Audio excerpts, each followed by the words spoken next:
Son 7 ilin ən böyük meşə yanğınları hazırda Rusiya ərazisində geniş şəkildə tuğyan edir. Hakimiyyət nümayəndələri isə bu fəlakətə qarşı tədbir görmək əvəzinə fotosessiyalar və formal mərasimlərlə kifayətlənirlər. Federal media isə vəziyyəti görməzdən gələrək güya qeyri-adi heç nə baş vermirmiş kimi davranır. Bu zaman təsirə qarşı mübarizə mərkəzinin məlumatına görə təbii fəlakətlə mübarizə aparmaq əvəzinə vəsaitlər Ukraynaya qarşı müharibəyə yönəldilir. 2025-ci ilin əvvəlindən Rusiyada 4,3 milyon hektardan çox ərazini məhv edən fəlakətli meşə yanğınları qeydə alınıb. Bu, Danimarkanın ərazisinə bərabərdir. Kritik vəziyyət Zabaykali diyarındadır. Burada alıb artıq 2,2 milyon hektardan çox ərazini bürüyüb və yanğın hələ də genişlənməkdədir. Federal Rusiya kibirləri bu barədə demək olar ki, heç nə yazmır. Regional nəşrlər isə absurd mənzərə yaradır. Yerli rəsmilər meşənin tüstülənən qalıqları fonunda poza verərək güya yanğını söndürdüklərini nümayiş etdirir. Amma eyni zamanda texnika və kadr çatışmazlığından şikayətlənirlər. Bu arada internetdə yanmış Oqanyat düşərgəsinin görüntüləri, tüstü ilə dolmuş magistrallar və təxliyə olunmuş kəndlərin fotoları yayılıb. Yanmış ərazilərin yaxınlığında isə rəsmən yeni bir uşaq düşərgəsinin açılış mərasimi keçirilir. Bu əziyyət fonunda Zabaykali sakinlərindən yüzlərlə nəfər çaya toplaşaraq yağış üçün buddist ayini həyata keçiriblər. Ümid edirlər ki, göy dövlətin laqeydliyindən daha səxavətli olacaq.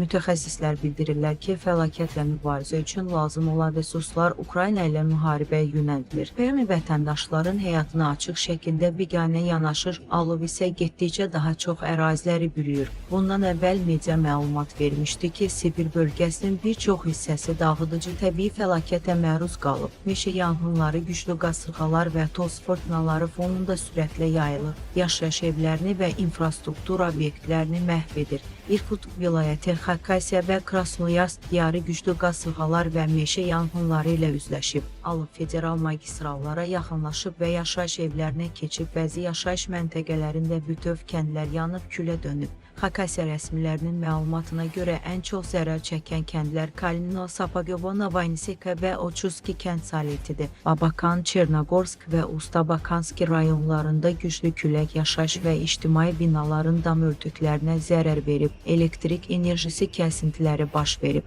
Respublikada fövqəladə vəziyyət elan olunub.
Ukrayna ordusu son 72 saat ərzində Rusiya silah zavodları və hava limanlarına rekord sayda dron hücumu təşkil edib. Bu barədə Kiyev Post cümə günü məlumat yayıb. Ukraynanın hava hücumu 2022-ci ilin fevralında Rusiyanın Ukraynaya qarşı tam miqyaslı işğalına başlamasından bəri Rusiyaya qarşı həyata keçirilmiş ən geniş miqyaslı dron hücumu olub.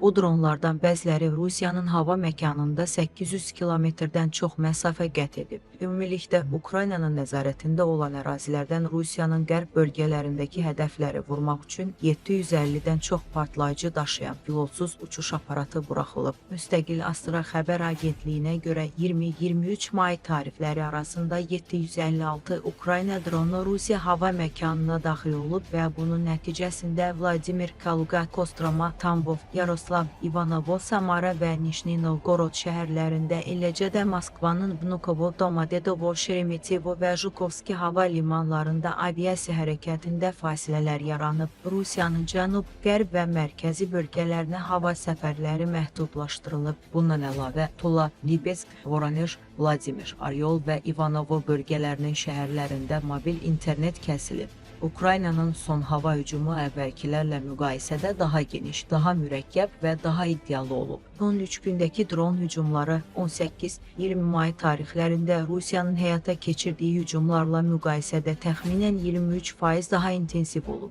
Qeyd etmək lazımdır ki, bazar günü Rusiya Ukraynaya qarşı 273 dron, bazar ertəsi 112, növbəti gün isə 18 dron buraxıb. Bundan əvvəl bazar ertəsi günü Ukraynanın Dövlət Təhlükəsizlik Xidməti Azov dənizində yerləşən Rusiya Təhlükəsizlik və Hava Hücumundan Müdafiə Qüvvələrinin nəzarətində olan tərk edilmiş qazma qurğusuna hücum edib. Bazar ertəsi gecəsi və çərşənbə axşamı səhəri arasında Ukrayna 180-200 arası dronu şərq istiqamətində buraxaraq indiyə qədərki ən kütləvi gecə hücumlarından birini həyata keçirib. Bu barədə Rusiya Müdafiə Nazirliyi məlumat yayıb. Rusiya Müdafiə Naziri isə bildirib ki, Bryansk, Oryol, Kursk, Moskva, Vladimir, Ryazan, Belgorod, Tula və Kaluga bölgələri, eləcə də Qara dəniz üzərində 127 Ukrayna dronu məhv edilib.